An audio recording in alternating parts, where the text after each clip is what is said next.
सांसदों की सैलरी की बढ़ोतरी पर आसान शब्दों में विस्तार से बात करते हैं। आज 25 मार्च 2025 को है और आज केंद्र सरकार ने सांसदों के लिए एक ऐसा तोहफा पेश किया है जो सुनकर जनता का खून जनता की सेवा का ढोंग करते हैं, लेकिन असल में अपनी जेब भरने में लगे हैं।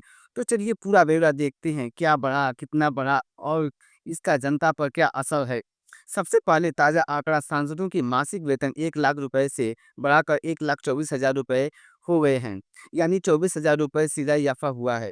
दैनिक भत्ता जो संसद में बैठने हंगामा करने के लिए मिलता है, वो 2,000 रुपये से बढ़कर 2,500 रुपये हो गए हैं। 500 रुपये अतिरिक्त बढ़ाया गया है। पूर्व सांसदों की पेंशन 25,000 से बढ़ाकर 31,000 रुपये कर दी गई है, यानी 6,000 रुपये का फायदा हुआ है। और जो सांसद 5 साल से ज्यादा कुर्सी गर्म करते हैं, उनकी अतिरिक्त पेंशन हर साल 2,000 रुपये में बढ़ोतरी कर 2,500 रुपये हो गई है। अब भत्तों को जोड़ें, निर्वाचन क्षेत्र भत्ता 70,000 रुपये, कार्यालय भत्ता 60,000 रुपये और बाकी सुविधाएं जैसे फोन, इंटरनेट, तो कुल मिलाकर हर सांसद की मासिक आय अब 2.5 लाख रुपये से ज़्यादा हो गई है। और हाँ, ये सब टैक्स फ्री हैं। जब जनता 10,000 रुपये कमाती है तो टैक्स की मार पड़ती है। और अब इन सुविधाओं का हिसाब लगाएं, सांसदों को सालाना 34 हवाई यात्राएं मुफ्त मिलती हैं। उनके परिवार के लिए भी रेल के पास मुफ्त मुफ्त सरकारी गाड़ी, ड्राइवर, पेट्रोल, सब सब मुफ्त। बिजली पानी का बिल जनता भरे। सांसद जी मुफ्त। दिल्ली में आलीशान बंगला, उनके रख रखाव और विदेश में इलाज तक का खर्चा सरकार उठाती है। ऊपर से हर साल 5 करोड़ रुपए सांसद निधि, जिसका हिसाब भी ढंग से नहीं देना पड़ता है। ये सब तब जब देश के लोग राशन की लाइन में खड़े हैं, महंगाई की रोटी के लिए तरस रहे हैं और कोविड में कर्ज से भी अभी तक नहीं बच पाए हैं। सरकार का बहाना, महंगाई बढ़ रही है तो इसलिए सैलरी बढ़ाई गई है। लागत मुद्रास्फीति सूचकांक के आधार पर 24% का बढ़ोतरी जायज ठहराई गई है। लेकिन सवाल यह है, जनता की महंगाई कौन देखेगा? दाल 200 रुपये किलो हो गई, पेट्रोल 100 रुपये पार हो गए, बिजली का बिल दोगुना हो गया। क्या जनता की सैलरी में 24% का इजाफा हुआ है? नहीं। मजदूर, किसान, नौकरी पेशा सब मेहनत कर रहे हैं, टैक्स भर रहे हैं और ये टैक्स कहाँ जा रहा है? सांसदों की जेब में।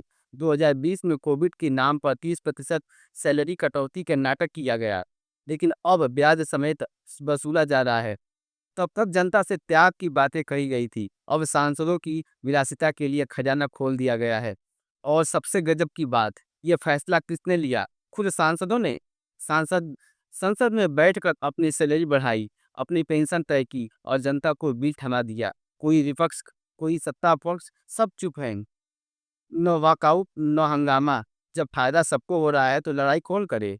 ये वही लोग हैं जो पुरानी पेंशन स्कीम को बोझ बताते हैं, कहते हैं कि वो वित्तीय रूप से टिकाऊ नहीं है, लेकिन अपनी पेंशन और सैलरी बढ़ाने के लिए कोई बोझ नहीं दिखता। दोहरा मापदंड साफ है, जनता के लिए कटौती, अपने लिए छूट। और असल सवाल, ये पैसा कहाँ से आएगा? आप और मेरे टैक्स से। GST, income tax, toll tax, हर चीज पर बोझ डालकर सरकार ये 2.5 लाख महीने की पैकेज सांसदों को दे रही है। 543 सांसद हैं लोकसभा में और 245 राज्यसभा में, कुल मिलाकर 788। हर महीने 2.5 लाख से ज्यादा खर्च, यानी करीब 20 करोड़ रुपए सैलरी और भत्ता पर। सालाना 240 करोड़ से ज्यादा इनको मुफ्त सुविधाएं और सांसद निधि जोड़ लें तो ये खर्च हजारों करोड़ में पहुंच जाता है। और बदले में क्या मिलता है? संसद में हंगामा, कुर्सी तोड़ना या फिर जनता की समस्याओं पर चुप्पी। तो ये सांसदों की सैलरी बढ़ोतरी का पूरा ब्यौरा जनता की मेहनत के पैसे और इनके विलासिता पर उड़ाई जा रही है। वोट हमारा, टैक्स हमारा, मेहनत हमारी और फायदा इनको। ये लूट का सिलसिला कब तक चलता रहेगा? जब तक जनता चुप रहेगी तब तक। अगली बार वोट डालने जाएं तो याद रखें, अपने आपने चुने हुए जनसेवक आपकी जेब से कितना और कब वसूल वसूल करेगा। अब फैसला आपको करना है, आपके हाथों में। चुप रहना है या आवाज उठानी है?